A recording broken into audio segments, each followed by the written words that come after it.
So we're in a series called End Times. Woo! How's that? Simple topic for today. Right? It started last week, so Pastor Sean came from Barnabas Ministries, Inc., and he talked about a parable related to this. We flipped things around because I was in Framingham last week. We had a vision cast meeting, and so I started the series there. This actually helps us understand all three stories that Jesus tells in the rest of this chapter and the next. We're going to look at those over the next couple of weeks. Sean broke one open for us, did a great job, right? But this helps to explain the parables because the parables help us to understand what to do with this. We were looking at the life of Jesus through somebody who was called by Jesus, trained by Jesus, and commissioned by Jesus. His name is Matthew. Matthew collected the teachings and the story of Jesus together, and the church used that to grow and to understand. Matthew included this section because it was so important to the disciples in the first church. It is probably the most controversial and confusing passage in Matthew. Material from this is why I became a Christian for the wrong reasons. See, when I became a Christian, these were some popular resources at the time. A Thief in the Night was a movie. It was like a cheesy 1970s TV show. They spent $68,000 in the 70s to make it. They raked in $4.2 million in the first 10 years, which was a lot in the 70s. It's about a young woman who wakes up and millions of people are gone and they all happen to be Christians. And she's stuck on the earth trying to figure out what to do about that. Part of the movie comes out of Matthew 24, their interpretation of it.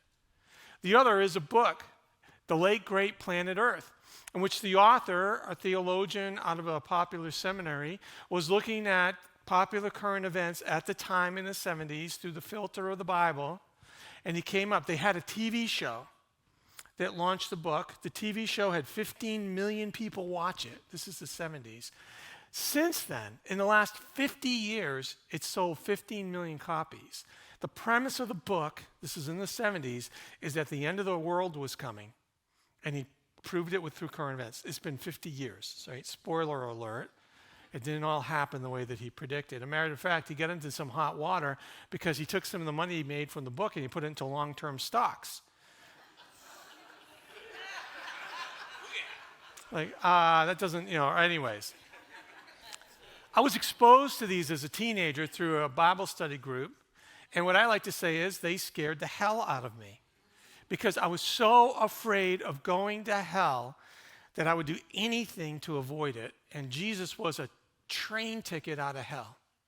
It took me years to work through that decision towards a more mature and better end. It was how those Bible passages, I believe, were misapplied. But it's not just the crazy 70s, because I know, somebody once said, if you say you lived the 70s and remember it, you didn't live the 70s, right? It's still the time, but this is March 2nd, 2022, Rolling Stone magazine, the Christians who think the Ukraine invasion means Jesus is returning to the earth. Every generation takes these type of passages and uses them as a filter to interpret current events. And so we're going to look at that. This is a very complex passage, and I only have 30 minutes to talk about it. Really, what I think happens with this passage, I think Jesus wants us to be strong, faithful followers in the present, not accurate predictors of the future. Let me repeat that. I think what Jesus wants from us is to be strong and faithful followers in the present, not accurate predictors of the future. You guys are game on today. If you had been the Celtics in the last playoffs, we'd be in the championship right now. Not that I'm bitter, okay? So when we look at Matthew 24, here's what I think Jesus is doing. One is I think he's talking to his disciples to help them understand where life is going to go for them over the following decades. It's a warning to help them. And mixed in is advice for us if we listen carefully. Hopefully I'm going to help you see that. So God, thank you for this time. May I bless you with it. May you use me, Jesus, to impact people the way that you impacted them when you first said these words. May your Spirit speaking through me do something so good in this room, it was beyond my expectation. I love you and I trust you. Throughout my whole life, You have showed yourself to be good and faithful. And so I trust you with this moment.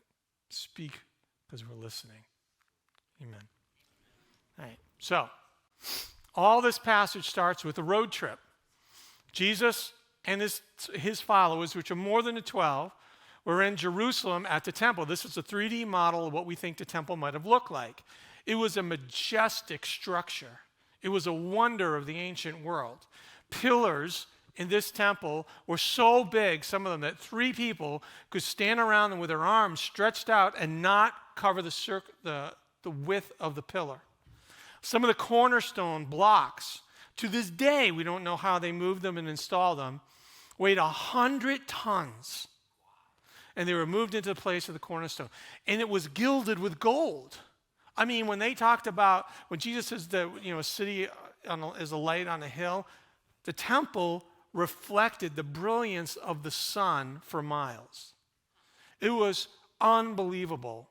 And it was in the capital city of Jerusalem. And Jesus often went to the temple. He went there to worship, took the disciples there.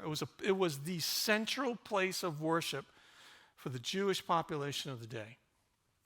So the disciples walking through, of course, as Jesus was leaving the temple grounds, his disciples pointed out to him some of the various temple buildings, because they're like sightseeing as well as worshiping. And they're marveling at this. Ever been to D.C.? Like, some of those buildings are insane, right?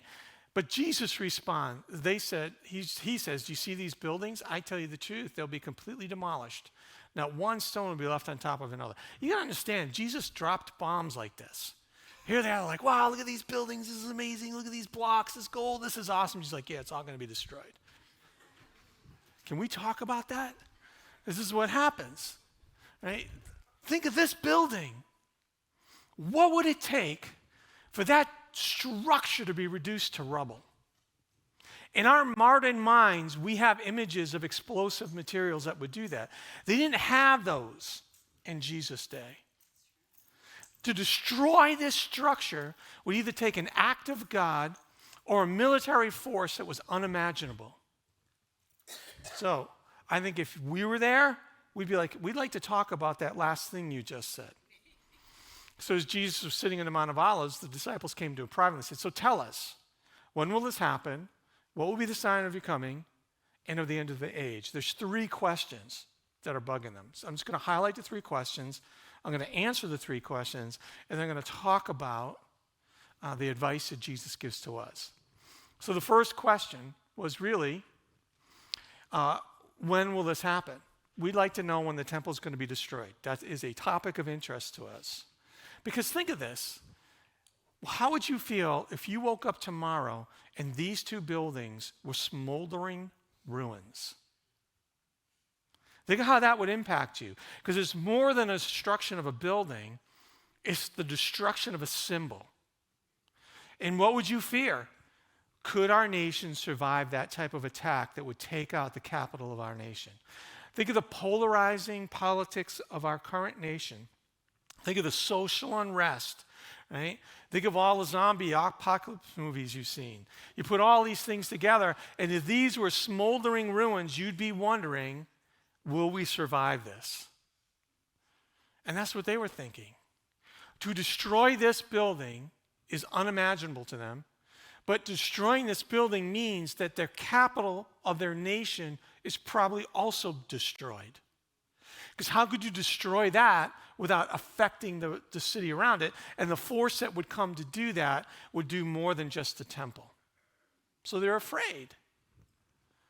Their second question was, what will be the sign of your coming?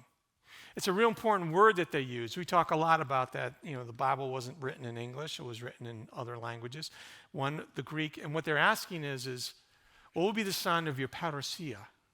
A parousia was a unique event.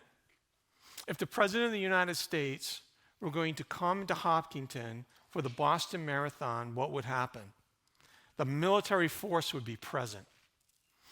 The town would be locked down. And you'd be thinking, for everything that you could see, think of everything that you couldn't see. Think of the advanced guard that would come and how it would be impossible to navigate the area. Because he would come in force with authority. Think of when the president shows up at a natural disaster. What is his primary function? He's trying to tell people, you're going to be okay. You're going to be safe. When they ask Jesus, what will be your parousia, they're asking, will you come and keep us safe when this happens? And then the last question is this going to be the end of the world? Will this be the end of the world? The Jews had this concept that there's going to be an end to time. They called it the day of judgment. They called it the day of the Lord. Sometimes they just called it the day. And what they believed on that day is that all injustice will be addressed by God. That the evil will be punished and the faithful will be rewarded. That God would come to do a reboot of the world to remove all the effects of sin and all the struggles of the world. And they're thinking, Jesus, if the temple gets destroyed, is that going to be the end of the world? This is a powerful moment for them. And so Jesus speaks to them.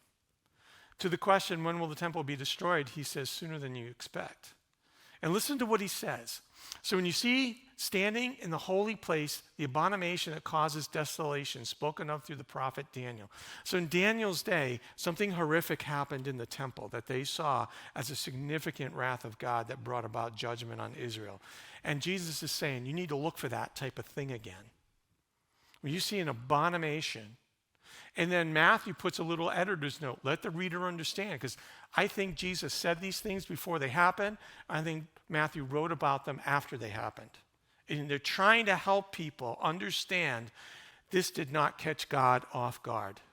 Because the abomination that was in the temple, I think, Caligula, an emperor who would be in power a couple of decades after Jesus left, came and installed a statue of himself in the temple of Jerusalem. It was an abomination to the people. There were no idols in the temple. They were not supposed to be allowed in the temple. They worshiped the one God. And Caligula, putting his statue up, was saying, I am a God worthy of this God to be worshiped. Because they had started the emperor worship, and all the citizens were supposed to worship. So when Jesus says, when you see that, let those who are in Judea flee to the mountains. Let no one on the housetops go down to take anything out of their house. Let no one in the field go back to take their cloak. How dreadful it will be in those days for pregnant women and nursing mothers. Pray that your flight will not take place in the winter of the Sabbath, for then there will be great distress, unequaled from the beginning of the world until now, never to be equaled again. You know what Jesus is saying? He goes, when you see that happen, because Caligula set up a statue. They filled the temple in Jerusalem with banners to Rome and its power. Jesus was saying, get out of town. Run. Don't go into the house to pack up a bag. Right? If you're pregnant, I feel really bad for you. Pray it doesn't happen in the winter when things are tough. Get out of town. Because there was a rebellion that started. Militia, Jewish militia that raised up. It became a war. And you know how Rome solved the problem? They surrounded Jerusalem with an army. What they would often do to take a city is they would just starve them out. That way they weren't putting Roman soldiers at risk. They stopped the transport of any goods going into the city of Jerusalem. One of the ancient historians, Josephus, said it was horrific. Over 1 million people died.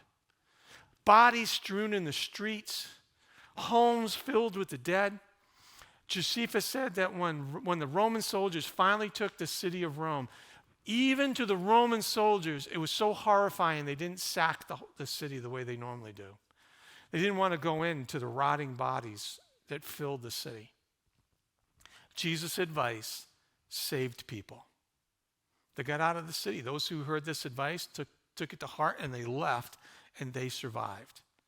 Jesus warned them of what was going to happen and then gave them advice that saved them. To the second question, will you come save us? Jesus said, yeah, but not the way that you expect. This is what Jesus said. If anyone tells you, there he is out in the wilderness, don't go out. Or here he is in the inner rooms, which would be the temple, don't go, don't believe it. For as lightning that comes from the east is visible in the west, so will be the coming of the Son of Man. What Jesus is saying is like, don't listen to rumors. It's going to be really apparent when I come. I'm standing here now and you can see me. And he's thinking in the back of his mind, someday I'm going to be crucified. I'm going to come back to life. It's going to be really apparent that it's me.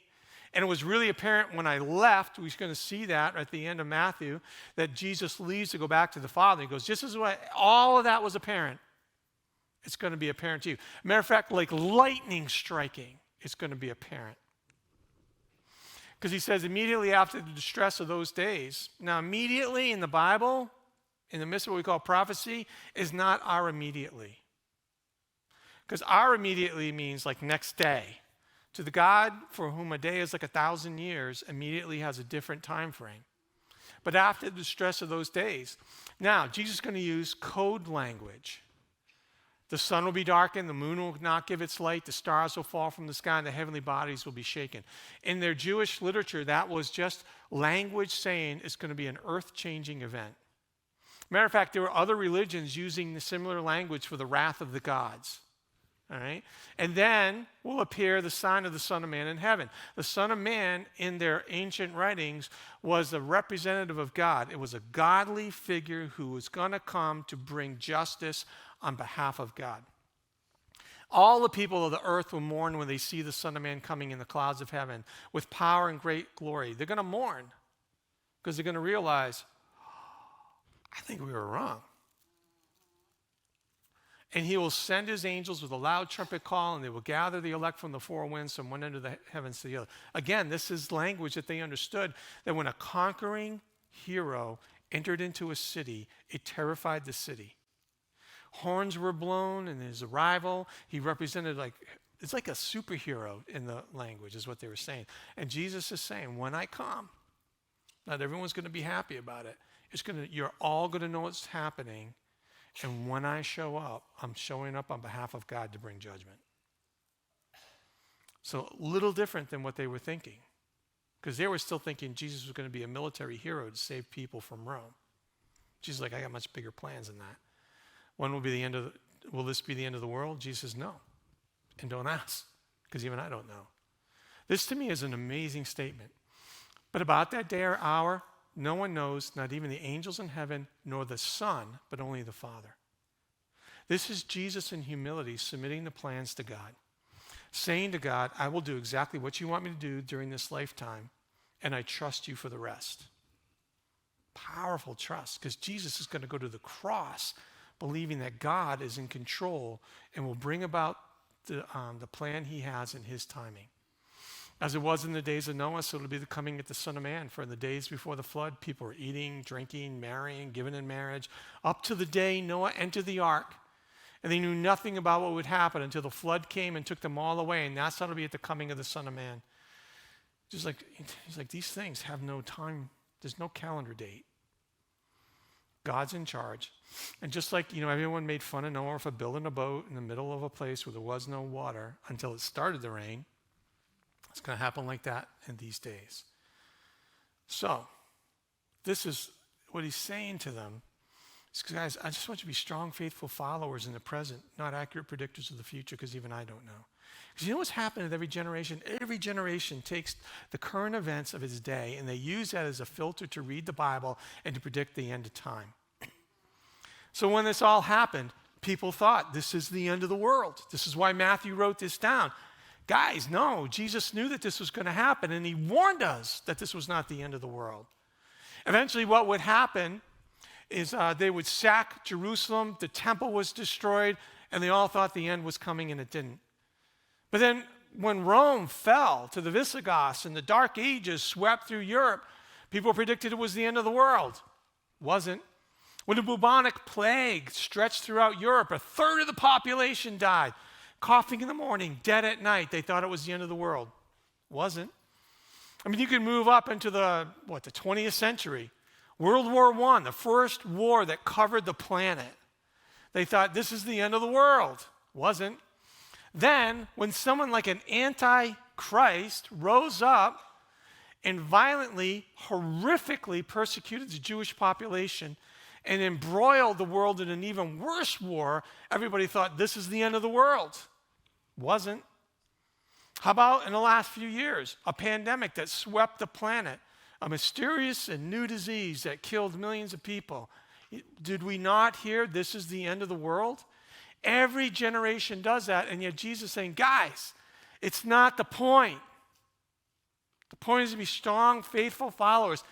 And he gives us advice for us. He goes, watch out that no one will deceive you. Many will come in my name, claiming I'm the Messiah, and they'll deceive many. We've seen cults rise up throughout time since the coming of Jesus.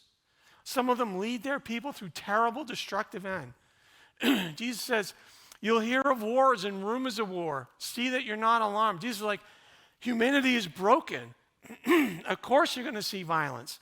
It's why Jesus has come, because we are a broken people, and Jesus come to heal us. Such things must happen, but the end is still to come. Nation will rise against nation, kingdom against kingdom. There'll be famines and earthquakes in various places, and all these things are just the beginning of birth pains. Jesus is saying, just like when a woman feels the first birth pangs, that doesn't mean the baby's coming that minute. So Jesus is like, the world is broken. This is what I love about Christianity. It's so realistic. The world is not supposed to be this way. Right? So be wise. Don't fall for it. Think carefully. Don't follow the people who pull out the charts and predict the days, because even Jesus doesn't know. Who are we to think we're better than Jesus, that we could put a date on the calendar to predict the end of time?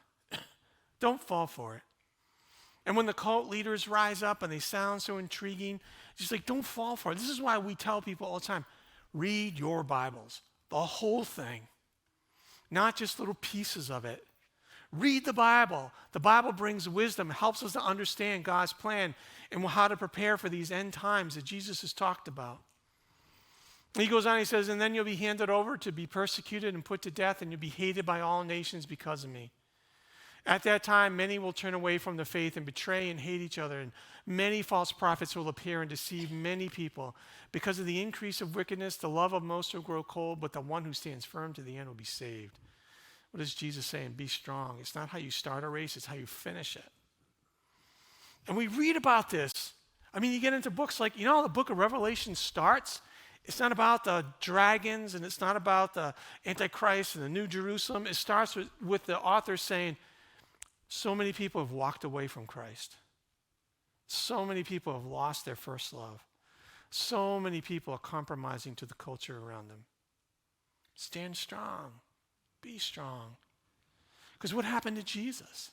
The founder of our faith. He was falsely accused and arrested, unjustly treated, tortured, and he was killed, and he was put into a borrowed grave. If the founder of our faith is going to experience that, how could we not expect it?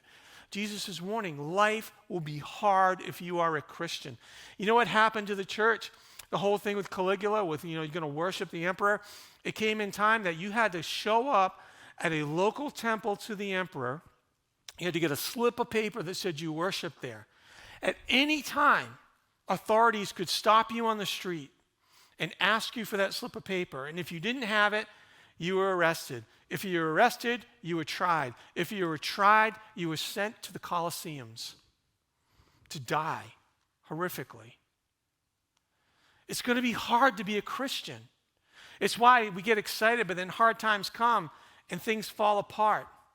I've been to places of the world where people have told stories of government persecution. I've read stories of men and women around the world dragged out of their churches and shown as they watched their churches go up in flames. They've seen family members taken away to prison. They've had children removed from their homes. They've been arrested and put into prison for years, sometimes decades. They've been tortured in prison, and some of them have been killed and even crucified. Jesus is warning us it won't be easy to be a Christian in a world like this. The dark hates the light. You know what always makes me think when I've been to some of the poorest places of the world and some oppressed places that I've had the blessing to see? I've always thought, you're so much stronger than Americans. I've come back to America and I hear the stories like, oh, God didn't answer my prayers. Prayer doesn't work. I became a Christian and life got hard. Christianity is just a hoax. I'm following God, and now all of a sudden I've lost my job. I've got this terrible disease. My family fell apart. All these things went wrong. And yet Jesus tells us, guys, it's not how you start the race, it's how you finish it. Can you be strong when life is hard. And I love this. And the gospel of the kingdom will be preached in the whole world as a testimony to all nations, and then the end will come. This is the closest thing, right? This is Jesus saying, you know why I don't know when the end will come? Because it's up to you to partner with God to bring it to the world. His disciples, he's thinking in the back of his head, guys, you have no idea how big the world is. They didn't know there was another continent on the other side of the planet. They thought the world was flat. Right? They didn't know how far humanity had stretched around the globe. Jesus is saying, don't you understand? We need to bring this gospel to the world. So there's a theory around this, which I ascribe to. When we say nations, we don't mean political entities like political boundaries, because a lot of those boundaries are imposed by other forceful, powerful people on top of less powerful people, right? I mean, I've been to places in Africa, they're like, these boundaries, we didn't set them up. You know what I think it is like, I think it's an ethnic group defined by their linguistics. So we believe now that it's ethnic groups who are bound by a common language. And so what's the goal? Someone once put it this way, that there would be a Bible, a believer, and a body of Christ in every one of these areas. That they would have access to a Bible in a language they can understand, even if it's just the New Testament. They'd be able to reach a church within walking distance, and there would be one Christian in that nation. And then Jesus says the end will come. The question to us is, if we really want Jesus to fix the world, why aren't we working harder to cover the world with Christ? Some people argue back, who are we to impose our religion on others? My response is, why not give people a chance? I agree. You can't force faith onto people, but you can give them an opportunity. Why not? Let them say no, but let them say no because they have the opportunity to say no. Be involved. How are you involved in helping to spread the gospel around the world? This is a part of our giving, because part of your giving has gone to spread the gospel to places around the world where people have gone to bring this gospel to people. One of our partners in Madagascar has planted 5,000 churches in the bush parts of Madagascar among people who have never heard of the gospel before. How are we involved? Maybe God is calling someone in this room to change their life, to be involved. And then last, Jesus says, therefore keep watch, because you don't know on what day the Lord will come. But understand this, if your owner of the house had known at what time the thief was coming, he'd kept watch and wouldn't have let his house be broken into. So you must always be ready, because the Son of Man will come at an hour when you don't expect him. Let me ask you this. If you had really good intel that at 3 a.m. you're going to have some people break into your house, violent people to break into your house, what would you do? Would you go to bed thinking, oh, this will be exciting? I can't imagine what's going to happen. I hope the ring on my front door catches it all, right? You'd be considered a fool. You'd be going to the police. You'd be clearing out your house. You'd be doing whatever you could to protect your family and your home. And so Jesus is like, why can't you be ready like that? Since you don't know when I'm coming back, why can't you be ready like that? This is a challenge to us in our faith. How are you living your life? If Jesus were going to come back and you knew beyond a shadow of a doubt it was going to be 10 a.m. tomorrow morning, what relationships would you reconcile? Who would you share your faith with? Suddenly, what relationships become so important with you, you don't care how they'd respond if you could just tell them how you believe.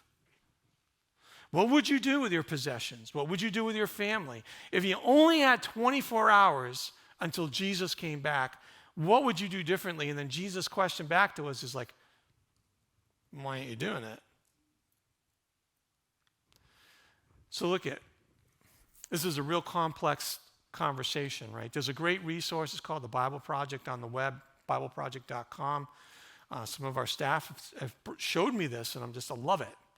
They talk about complex thoughts through animated videos that are less than 8 minutes, and they do a great job. And one of them is on the day of the Lord. You should watch this video this week. It gives you from Genesis, from the beginning of our Bible to the end, the big picture of what that means. Watch it. It helps. Remember, Jesus doesn't want us to be, he wants us to be strong, faithful followers in the present, not accurate prediction of the future, okay? So instead of looking for the signs in the news about the end of the world, what if you focused on these signs? What if you took a picture of this screen and you brought it home this week and you said, Lord, what do I need to do? How can I be stronger in my faith? How can I be more involved in my faith? How can I be wiser about my faith? How can I be ready for that moment, Jesus? I'm going to give you a minute with that. I'm going to pray for you and give you a minute with that. Lord, I want to just pray that as we reflect on the screen, that you would speak to each of us in this room in a very direct and personal way that will change us forever. Amen. So spend time with God in quiet and think about that for a minute.